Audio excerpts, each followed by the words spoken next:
In 3, 2, 1, going live.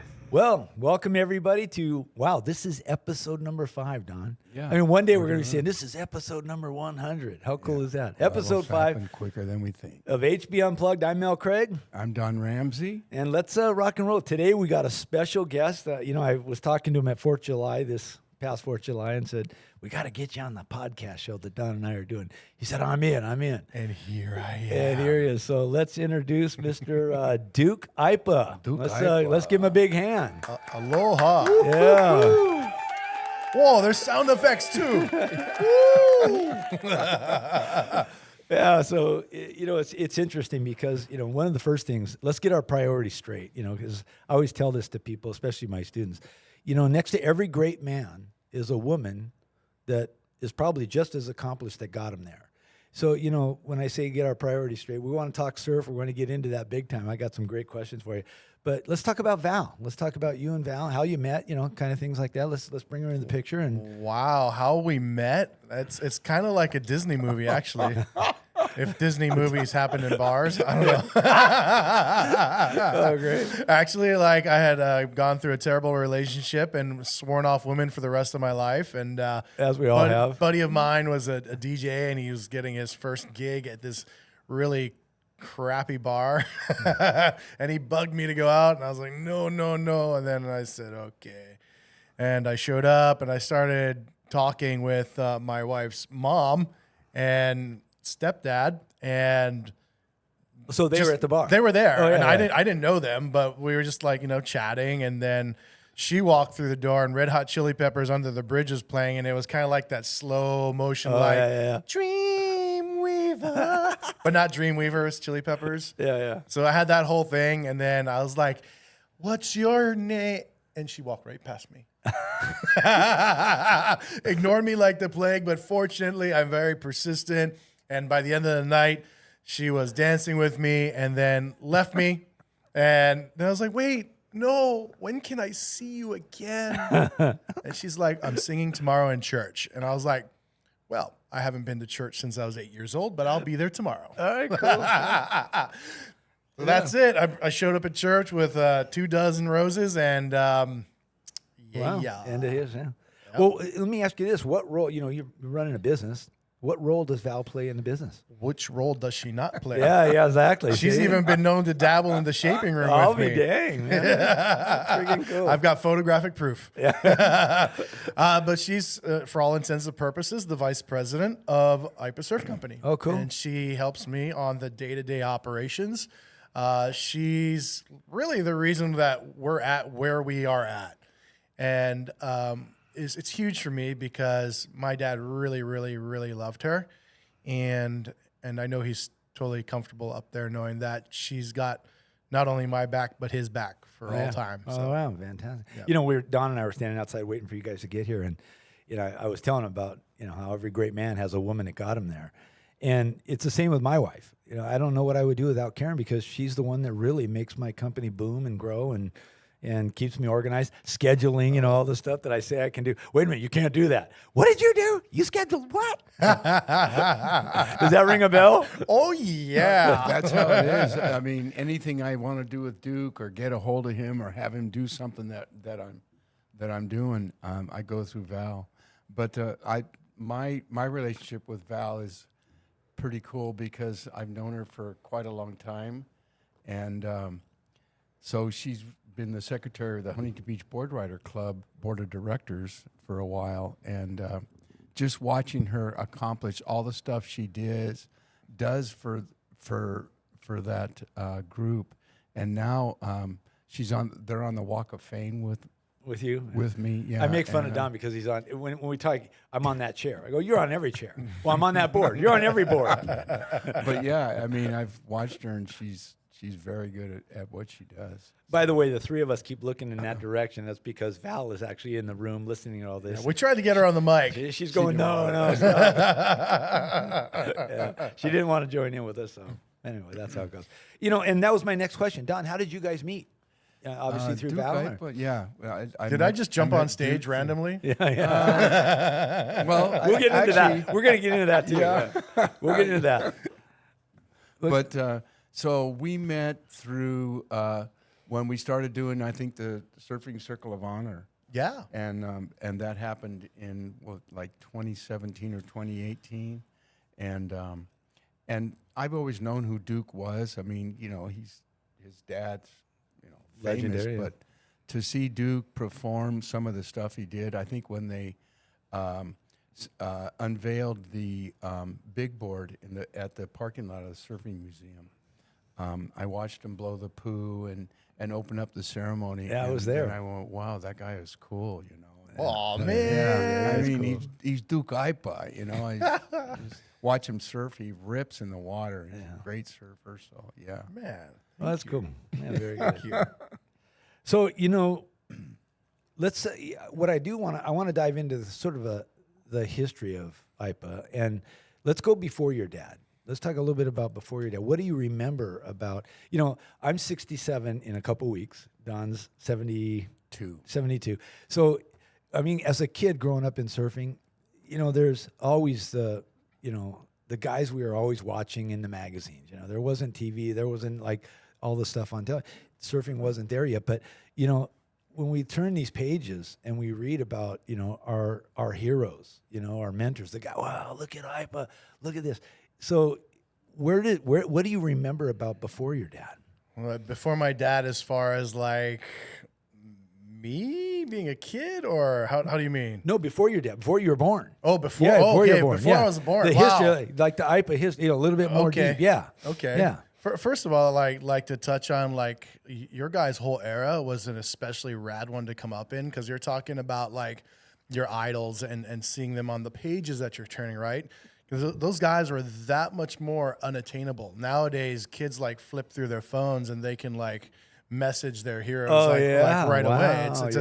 It's a different dynamic. So I think you guys truly got to experience like having surf heroes like from a distance, Yeah, because they almost didn't exist. It Right. was paper. They're legends. Yeah. They're absolute Wow, legends. look at these guys. Yeah. Yeah. So like as far as like the history before my dad, wow, I mean we can go really, really, really far back to like the late 1800s, 1890s. Wow, it goes back that far. Well, I mean the first known photograph of a surfer happened to be of my great grandfather. It was a picture in Waikiki. It's a famous picture, Hawaiian man wearing Yeah. We got it. yeah, with the Surf alaya trunks. behind him. Yeah, surf trunks. Board shorts. Ancient Hawaiian board shorts. But yeah, that is one of the most iconic pictures in surf history. I mean, I know the vibe from the Olympics was like Gabriel Medina, like #1 in the air, flying through Chopu. But for me, it's my ancestor standing proudly on the beaches of Waikiki. Wow, what a trip. In front of Queens, where kings and queens surfed, with Diamond Head in the background. A true testament to the Aipa bloodline. That surfing has always been in our bloodline. It's been in our heritage, and it's who we are. And definitely back then, you did not go to Walmart and buy a foamy. So chances are he made his board that he was carrying. Yeah. And And they weighed a couple pounds. yeah, they're a couple pounds. But that's in our bloodline. Yeah. So that's how far I can go back. Wow, cool. Another interesting note is that the 1890s was when surfing was making a comeback. Because in the early 1800s is when missionaries had discouraged strongly for Hawaiian culture such as hula and surfing to be practiced. Was frowned upon. So there was a whole period of pretty much 80 years where surfing was like, so in the 1890s is when it made a resurgence. So it's really interesting that it's the first known picture of a surfer is of my ancestor, and it's in that time period where surfing is making a comeback. Think about that, Don, for That's 1 second. very- That is very interesting. I've heard the story before from him, but it's unreal. That is so. I mean, who would here I am in today's modern era of surfing, where maybe it went through some changes, but when you're talking about the 1890s, it was frowned upon, and so it was like, no for 80 years. Like, and then it made a comeback. Yeah. I didn't even know surfing was just starting as far as I'm concerned. Like, wow, Yeah. that's such a trip. That's how far back we go. Then moving on to your dad, coming to, you're a young kid, obviously, I played guitar. I told this to Don. I played flamenco guitar. I was actually a child protege. Oh, wow. And playing flamenco guitar was a standalone type of thing. And I remember how demanding my parents and my older brother were on me to play and practice. And I remember one time going and getting invited to a backyard band, another friend of mine, Mel Evans, Mel. And Mel said, hey, Mel, my dad, he played for the Rolling, he was a backup guitar player. He played for the Rolling Stones stuff. So he said, hey, my dad thinks you'd be a fit in our band. And I go, oh, yeah, all right. I don't know, man. My dad will kick my ass if I, play other than flamenco. But one Saturday morning, I got up, went out, played my guitar, had a blast for about 4 or 5 hours, played Proud Mary was the first song, Really? Ah, Mary. And I was like, and I was part of a group, right? Anyway, long story short, that was really demanding on me. And when I got home that Saturday afternoon, I did a John Belushi with a $3,000 handmade Spanish guitar on the halls of our house because we started fighting over it. Because I tried to tell my dad, I'm not going to blow it. I'm just doing music, man. Let me do music. And he was really demanding. And that's sort of along the lines of the question I have for you because, you grew, obviously, this historic name. What was that like for you to deal with? I mean, was there pressure? Was there stress? Or did you just flow with it? Yeah, so there was an insurmountable amount of stress. Number one, I'm named after the Duke, and then to carry my father's last name, right? So there's a lot of stress, but it was all stuff I put on myself. I was pretty strong and hard on myself. I was hard on myself at a young age. You felt like you had to perform. Oh yeah, I felt like I had to be at a certain level. But it's weird because like as a kid, it's not like I saw my dad as a surf legend. I saw my dad as a guy who went to work and came home. Yeah, your dad. And bitched about the dishes not being done. And you got a spanking when you messed up. He was a dad, Yeah. right? So like he wasn't this legendary figure, but like the older I got, the more I got it and the more stress I put on myself, which is interesting because he didn't push me at all. I mean, my older brother, Akila, he's 5 years older than me. I think he got the brunt of that as far as like my dad imposing his will on how he wanted to like see someone perform in the water or what his son perform in the water and compete and all that. So with me, he had a slightly different approach. I mean, gosh, when we're parents, we don't know anything. Yeah. We're So figuring wait- it out along the way. I got a question. So where did you learn how to surf? What beach? Where? Queens. Oh, really? Oh, wow. yes. Yeah. Oh. So real quick, I was able to surf there and canoes a year ago last June when Beautiful, my mom right? took me- oh my God! And so you take that right, and as soon as you turn right On you're a canoe? staring- No. I was on a You were on a board. Okay. yeah, and you're headed right towards Diamond Head. You're like right there. You turn, you go, oh my God, there's Diamond Head right there. Yeah, I mean, Queens is a beautiful spot. I mean, when we were growing up, we grew up there. Every morning we would be there and wake up with this. We'd wake up, come out of the van. It's still dark. We go paddle out. The moon's out, and while we're surfing, the sun's coming up. Wow. We'll surf till we're exhausted, come in, eat a little bit, go back out. So that's round and round and round. And then Dad, he had amazing toys in his van. So we were like, just pull one of every board. Oh, out, yeah, right? give it So a- single fin. Let's try this one. Twin fin, thruster, Oh, my God, quad, that must have been awesome. longboard, shortboard, whatever. Like it was like a never-ending candy store in the back of his van. So when you were in the water, did other surfers know that you were Ben Aipa's son? Sure. Really? Absolutely. I even had blockers. Really? Don't go. No one go. Duke, go. All right. That worked out really great when you had like guys from the Hui blocking for you. Eddie Rothman sitting right there. Wow, what Let a him trip. go. Uncle Leonard. Oh, yeah. So, I even forgot what the question was, but The stress, the stress, and yeah. trying to grow up in a surfing family like that. yeah, so it was there, and like honestly, it did take its toll by the time I was like 16, 17, and at that point I'd grown other interests. I started playing music when I was 13. Oddly enough, my first riff that I learned was Paranoid from Black Sabbath. And so I got into music when I was 13. I just ice skating, soccer. I did everything I possibly could, and like wanted to get away from surfing. So ultimately, I ended up getting in a band. And, Wow. And that's Did you actually walk away from surfing for a while? I actually did. And he had a resurgence. What did you call it? What do you call it? What you said about the 1890s? A comeback. a comeback or resurrection. Yeah, you had a comeback. Yeah, I tried to run far away from it. I mean, Ben Aipa? I'm Duke Aipa. I can't beat Ben Aipa.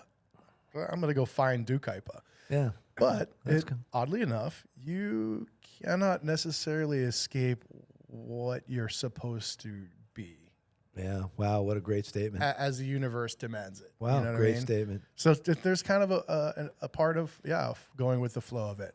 Try to break away from this ominously seeming shadow that I would be standing under, impossible shoes to fill, and trying to forge my own thing in music and whatever else I got into, and then being Did your far. dad support you in the music? At first, he didn't. He said it sounded like a traffic accident.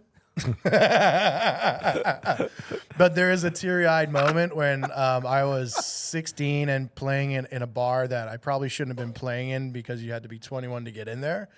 But my dad showed up at a show. I didn't know he was coming, and he saw me play, and then he gave me the biggest hug after, and he said he was proud of me. Wow. So that was a huge moment for me. Yeah. Like epiphany. I mean, that totally eye opener. Yeah, like he saw, okay, this is something that he enjoys and he's good at. And yeah, so I got his blessing, and then ultimately ended up going to the East Coast at some point in my life, and spent a good bit of time there. And as it were, when the older you get and the further you get from something, I think your perspective changes on it. Yeah, because you're now from the outside looking in. Sure. So like I saw my dad differently. I saw the legend, and I can say that completely comfortably now, the legend that he still is etherically, and the impact he made on the surf industry, the athletes, the coaching aspect. There's not much that he did not touch in surfing, and I became super proud of that. And actually, Val was the one that encouraged me to pick it back up. And she said, your dad's not getting any younger, so you got to do something. Yeah. And Yeah. Wow. so without her making that statement and making the push, I probably wouldn't be here. Probably wouldn't have Accomplished what you've accomplished. accomplished what I've accomplished. Yeah. Totally. Makes sense. I got a quick story about your dad. When I was fin and hot coating for Eberly, Tom, and he had the license for the U.S. for Lightning Bolt. And I was always so stoked to hang out at the surf shop, fin and hot coat boards, because I never knew who the frig was walking through the fucking door. Right. Mark Richards, Jeff Hackman, Jerry Lopez, people would walk in the door, and it's like, I'm a kid and I'm starstruck. I'm fin and hot coating. And I was surfing for both Eberly boards and for Lightning Bolt. So they sponsored me. I don't know what sponsoring back then was, a shirt and a pair of board shorts, and you had to beg for some money to go pay the entry I fees. think it's back to that now. Actually, Yeah, it's really. I got to meet your dad when we did California Surfing Day on the Huntington Beach Pier during the U.S. Open. Do you remember that? Oh yeah, I remember that really He came out well. on the pier, and I thought, wow, I just met Ben Aipa. I mean, it was like, whoa, it was a big deal. I already knew this guy, but to meet his dad was a real. It was a blessing. Yeah. Yeah, I was totally That stoked. when you like I said, when you're a kid that age and somebody like that walks through the door, and it's like, like first time when Jerry Lopez walked through the door, it's like that was way over. Like that was. Oh, I'm sure. It was way over the top. You know, Mr. Pipeline. I mean, you can't. You're sitting there going. You don't even almost know what to say. You know, I walk up and shake his hand and stuff. You know, I wasn't that young. I was 20 Sure. years old, whatever. But yeah, still starstruck. You know, what were your influences in surfing? You know, who were your mentors and who influenced you the most? So I think, I mean, obviously my dad was my main mentor, I guess, you know, he was our coach, you know. But influences, strongly Tom Curran. When my dad was coaching all of the guys that he would, like when Brad Gerlach, Sonny Garcia, those kind of guys, Curran was used as like the blueprint. So all the footage that my dad would shoot of Curran at the OP Pro or whatnot, it'd come back to the house for analysis, right? yeah. So we'd sit down, Dissect watch it. it. He would break it apart, and then and that's Tom Curran's why I dropped my back knee. But like between Curran, Aki for the raw power, Barton Lynch, that's another goofy footer guy for sure. That was one of my influences back then, because that was like in the mid 80s. I was like 10, 11, 12. So, and those were the guys that were leading the charge. Tom Carroll. Yeah, those were the dudes. Wow. I mean, now you know you start growing up and realize who you actually got to surf with. I mean, think of that. You know and even just what you just said, Don. I mean, you relate this to have a coach like your dad actually do what you just said, shoot footage. God knows what the camera was, maybe 8mm. Oh, it looked like this giant shoulder rocket, rocket launcher. Yeah. Big old VC, yeah. To actually shoot footage of you guys and then to take you home and actually walk you through what you have to do. It's like, Yeah, I think that started easily when I was like 8, 9 years old. wow. Like from a young age. Yeah, that was like a normal thing, right? So that was how I grew up, was surf, video, go home, review it, go back surf. Was it true if there's waves, everything stops, just go surf? More or less. I mean, my dad was still a very responsible businessman, so I doubt there was ever a time that he didn't get his work done. But it was definitely scheduled around surfing. Yeah. So did he take you up to the North Shore and you surfed the North Shore? Oh yeah, All those spots? I mean, so there was South Shore in the summertime and North Shore in the wintertime. In the wintertime. Yeah. Wow. On the South Shore, Alamoana Bowls is my spot. Oh, yeah, I've seen On the North Shore, Haleiwa was my spot. Oh yeah. I mean, even though I'm goofy foot, I still love Haleiwa. You know, I've never surfed big waves. I mean, biggest surf is 8 to 10 foot, and trust me, you're paddling out and Swami's, the kelp bed dries. Your heart's like coming out of your chest. So I can't imagine, being a kid and going through. I watched what was Kelly Slater, Rob Machado, all those guys growing up. What was that movie called? The Generation. The Generation Momentum. Yeah, Generation Momentum. That was a badass movie. Really kind of resonated with me because what Kelly and Rob and these guys were sitting around talking about was to paddle out, at 8, 9, 10 years old, at 8 to 10 foot pipe.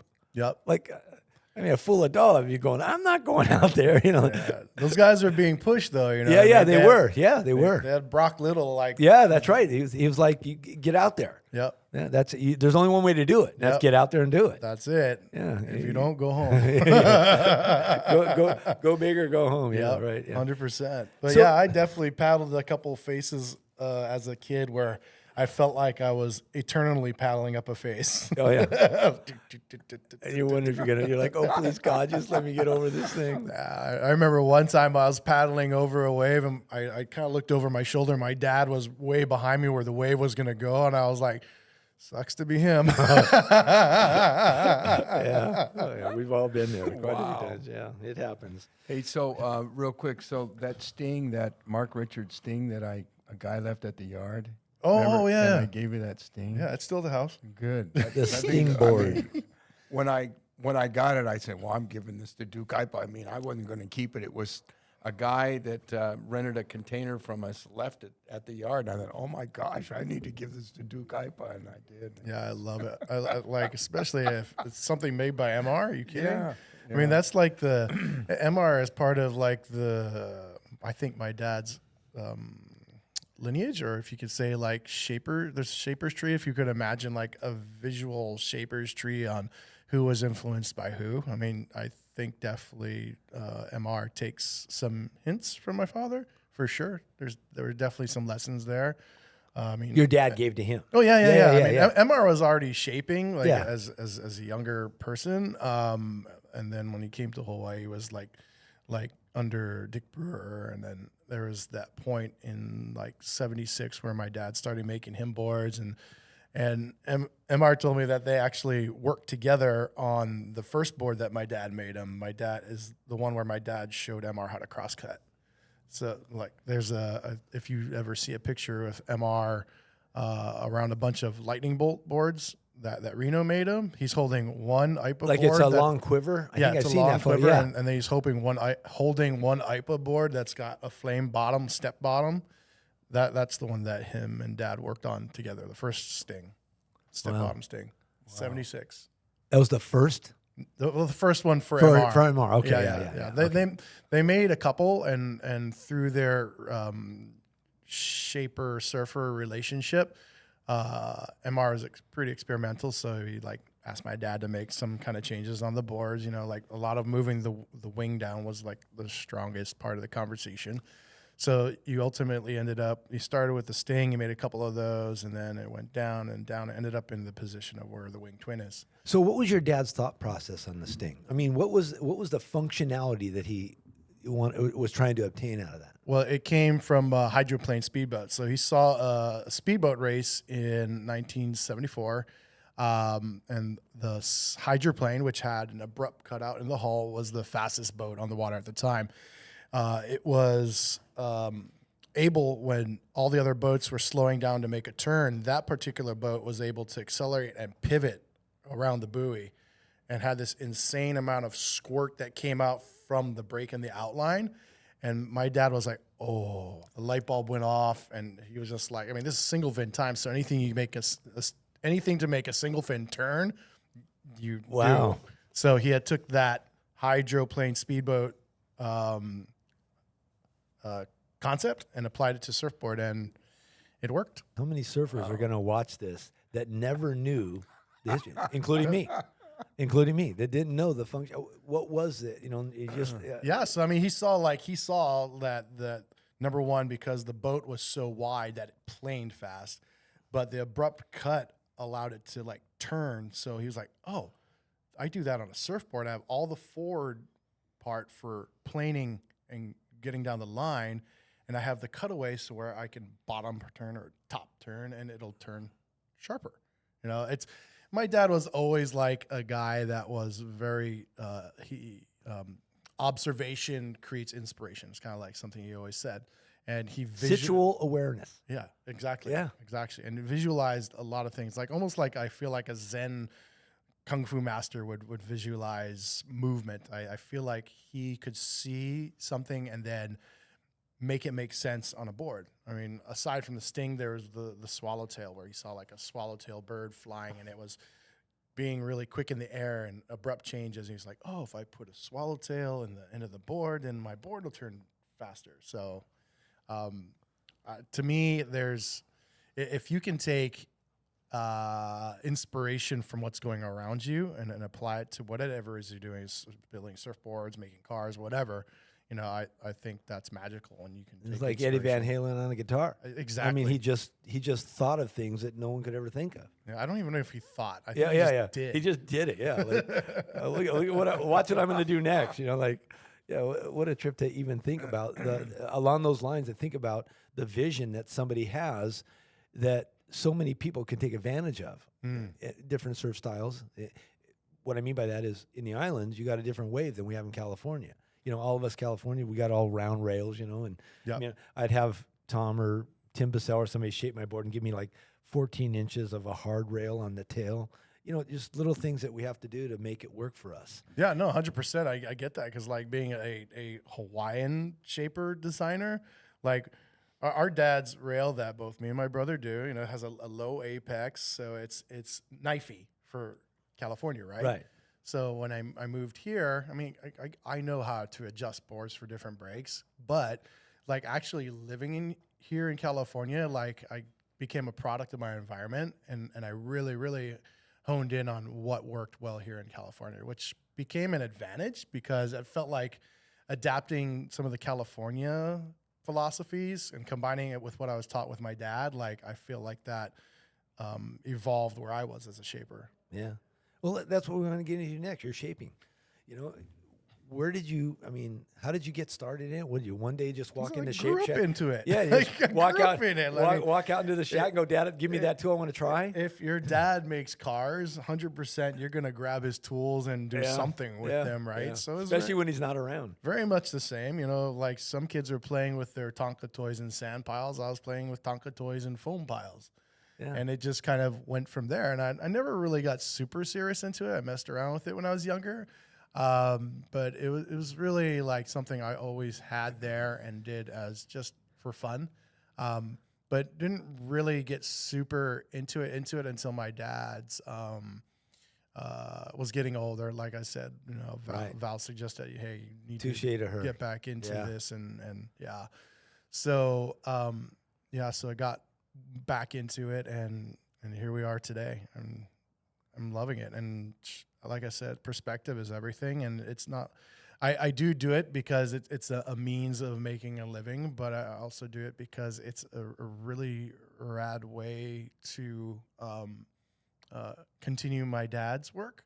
You know, it's odd. Like sometimes when I'm in the shaping room and, you know, you have the balance of light and shadow and you're putting your hand around the blank. And every once in a while when I grab the blank, I look at my hand, I'm like, wow, it looks like my dad's hand's crazy.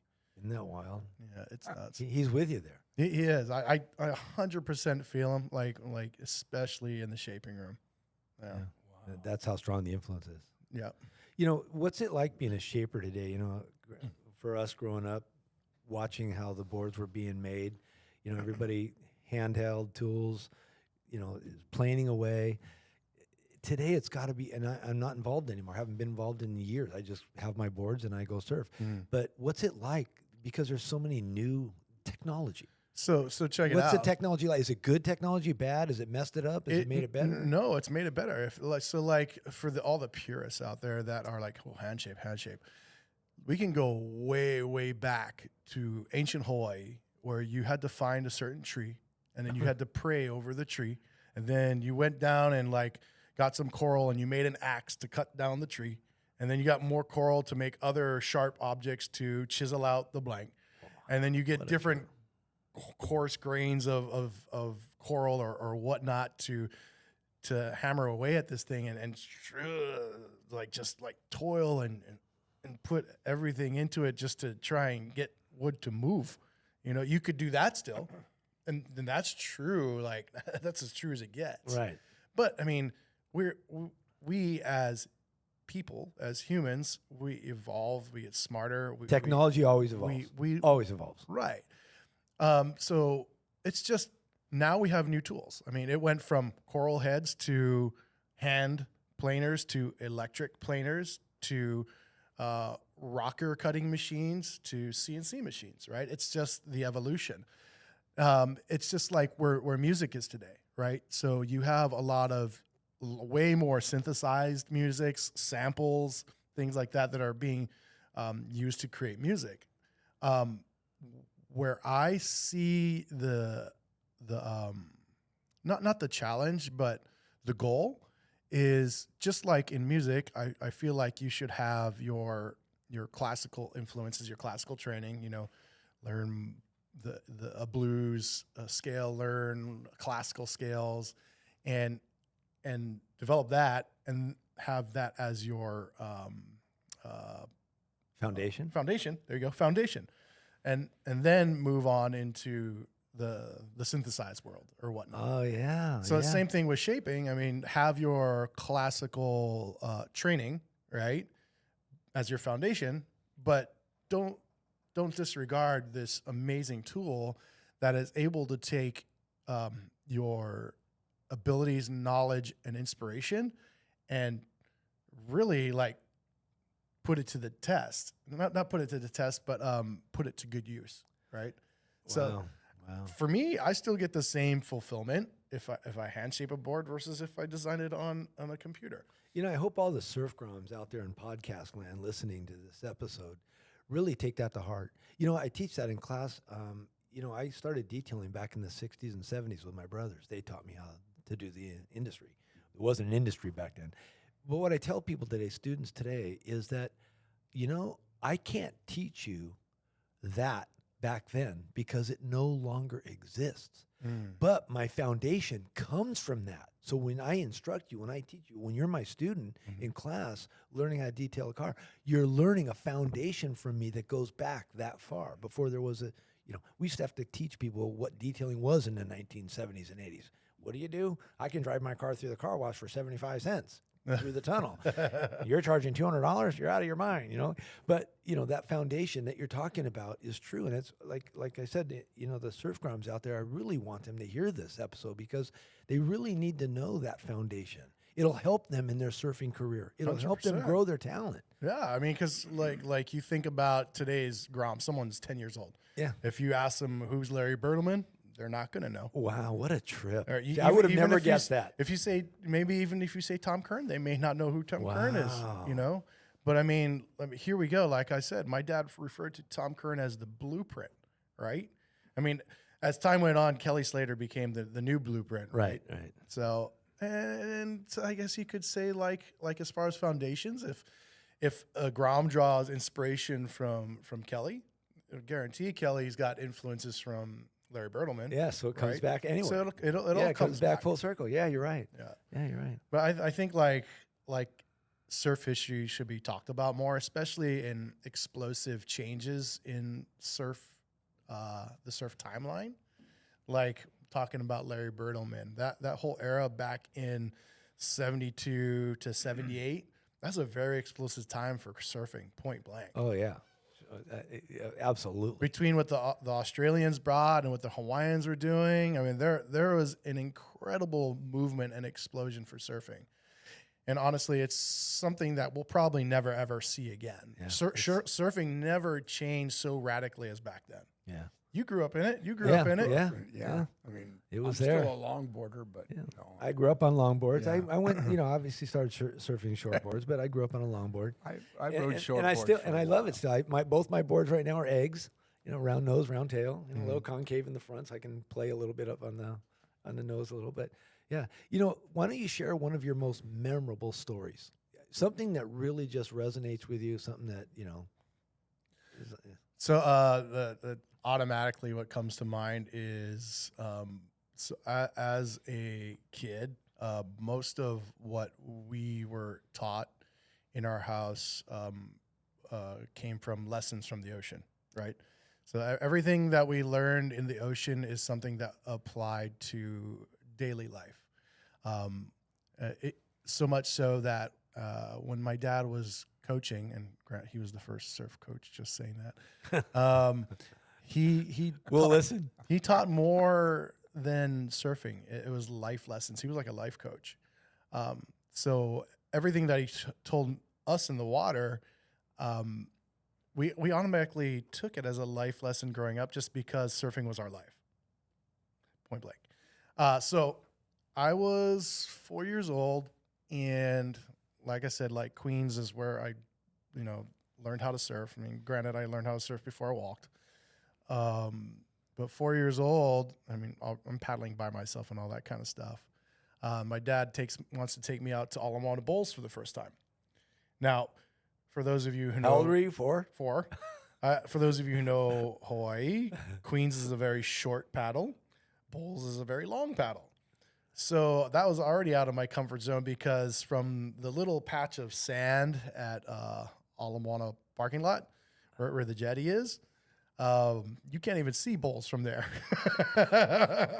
So I'm just like, oh, okay, we're going surf, we're going in the water. And my dad's, oh yeah, we're going to go out there. I'm like, where? He's like, oh, it's just out there. I'm like, oh, okay. So we got in the water, we started paddling, we got past the length of the God, I jetty. can't imagine 4 years old doing this. And I turned around and looked at that little patch of sand that we launched from, and I was like, oh, that little patch of sand is getting smaller. And we got about halfway out, and I was scared. right? Because I could see the waves breaking now and where they Way were out there, coming. yeah. And my dad was like, he's like, hey, don't worry about what's hitting you right here. He's like, look at the horizon, watch what's coming, and time it. Be ready for it. So watched it, and granted, I'm still scared. So there was a little break. So then we started paddling, and then my dad's like, just follow me. He's like, eye on the horizon, and just, be ready for what's coming. So I started going. I stopped again, and I was like, I'm still scared. And my dad said, okay, well, you can go in, but you have to catch a wave to go in, and you have to go out there to catch the wave. So I was like, okay. So I followed him out again, keeping the eye on the horizon, timing it, and we got out. He got me on my first wave, and I spun around and paddled right back out. And it was gone. So the lesson in that was something that I use today, is that no matter what's happening in front of you, how bad it is, as long as you keep your eye on the horizon and you look for what's coming and you try to be as ready as you can for what's coming, you'll make it through. Yeah. So that was the life lesson at 4 years old. There's another one for the Groms out there for sure. That's interesting, Don. We should put together a seminar. I think it would be great, and invite the young surfers or invite anybody who wants to come, set it up a certain way and have you as a guest speaker, because look at what you hold on to, Duke. It's like us, we're getting older, and I tell people it doesn't matter that our bodies really don't work well anymore. It's our head that gets us in the water, that gets us into a wave. It's what we know how to do. It's like some of the people that I perform, automobile services, clean up the car, polish it, buff it out, make it look good. And at 66 years old, I'm still knocking it out like in hours, where guys are taking 1, 2, 3 days. It's not my body that does it. It's my head. It's the wisdom that I hold on that allows me to accomplish that. It's the same in surfing. We can get out in the water. It's not killing us because we know, where's the channel? We know what we're doing out there, and it makes it a lot easier for us to do that. I think that'd be a great idea, Don. Put together like a seminar, invite a bunch of people, and just give the young surfer today some education on the history of surfing. Mentioning these names and stuff. Maybe have a couple of these other guys show up too. Be fun. I think that'd be something Don would love to do. Yeah. Don. I hear he does everything. Yeah. No shit. We'll make it a real event, and then he'll be the chair. There is nothing in Huntington that happens without Don being a part of it. Which brings me to my last question. This is really important. Is this is called HB Unplugged. What Don and I really want to do with this radio show is this podcast show is all about bringing the community together. It's about the people who chose Huntington Beach as their home and their business, like you have here. And so why don't you kind of just touch on that? Huntington Beach is, I understand you're going between the islands and here quite a bit. Yeah. So like for us, Huntington is kind of part of our roots, because like it goes back before me. It's the roots of a lot of us. My dad had a strong relationship with several people that lived in the community. There's a certain gentleman, Isaac Mahi, that used to live here. He passed away quite a few years ago. But he was where all of the Hawaiian team would stay at. It was off Alabama, and I forget what the other cross street was. But so we came to California and specifically spent a lot of time in Huntington every year growing up. So it was just a part of, I think, a natural progression. George's Surf Shop was the surf shop, first shop in this area to carry my dad's boards. Wow. And that's like 75, 76 right there. So we have a long history here, and when, again, this is where Val comes in, is when we were deciding where to move to. The conversation of just moving home to Oahu was part of the conversation, but she was had the foresight to be like, hey, we should be where the business is, right? So this is Surf City, USA. It doesn't get much more businessy for the surf industry than right here. Everyone is here between here and Costa Mesa. Yeah.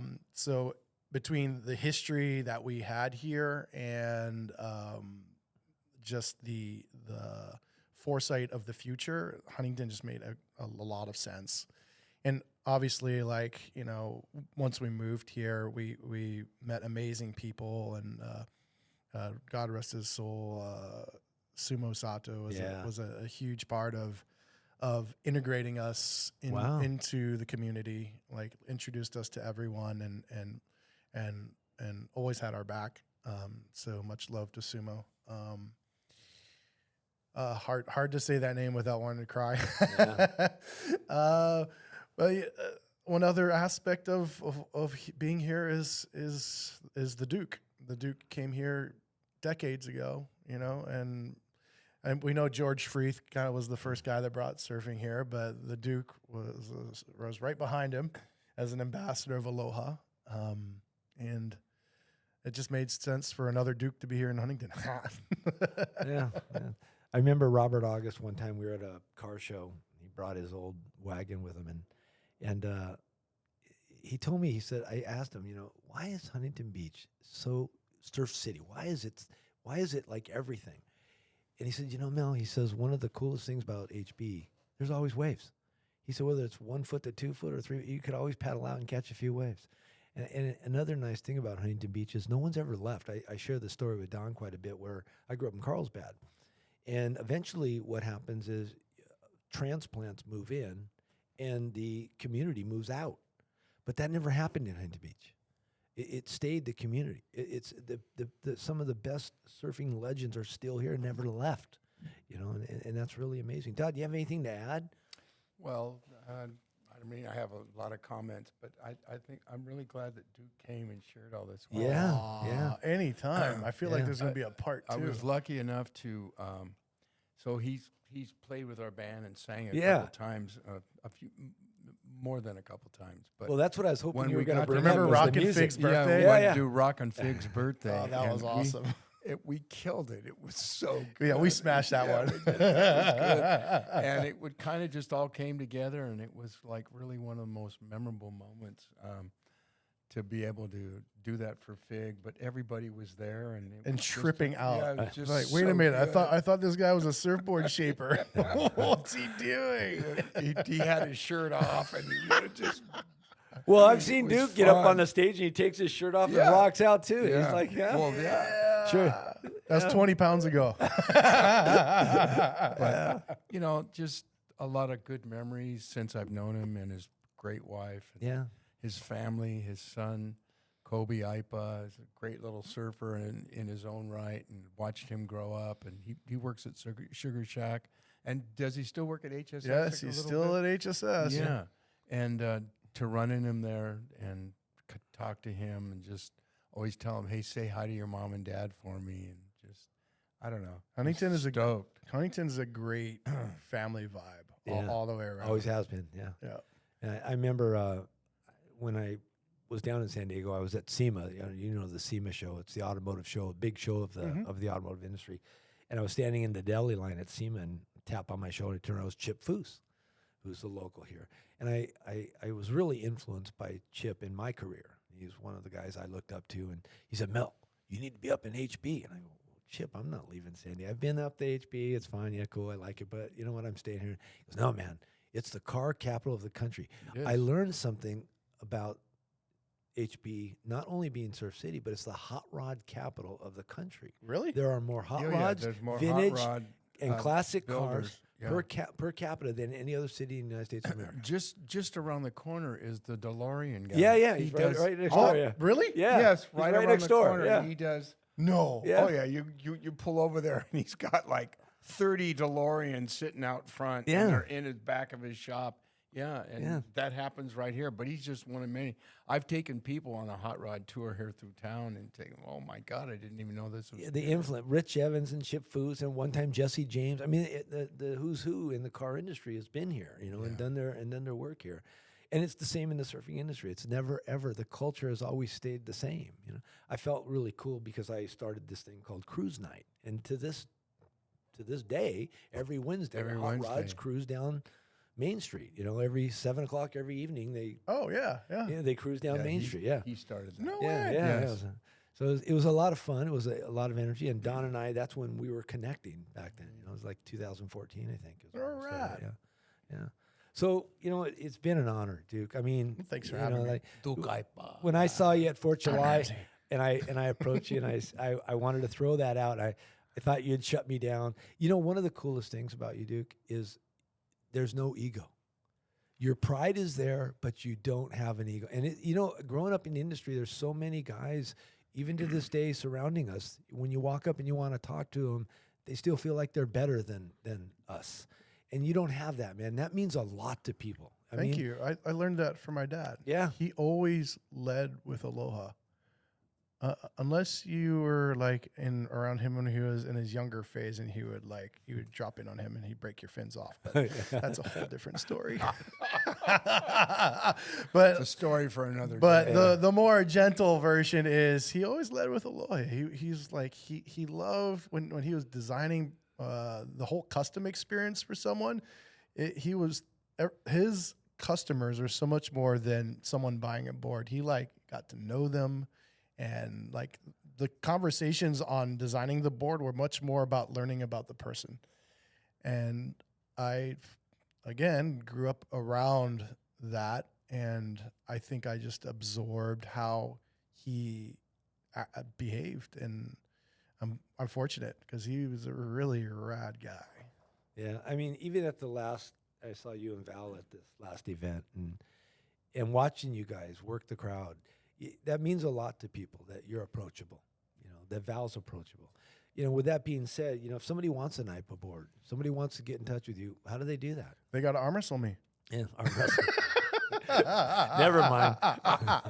This guy's shit. I forget it. They can reach out to the easiest way is orders@aipasurf.com to order a board, or cool. go to the website. It's aipasurf.com, or check out our Instagram @aipasurf.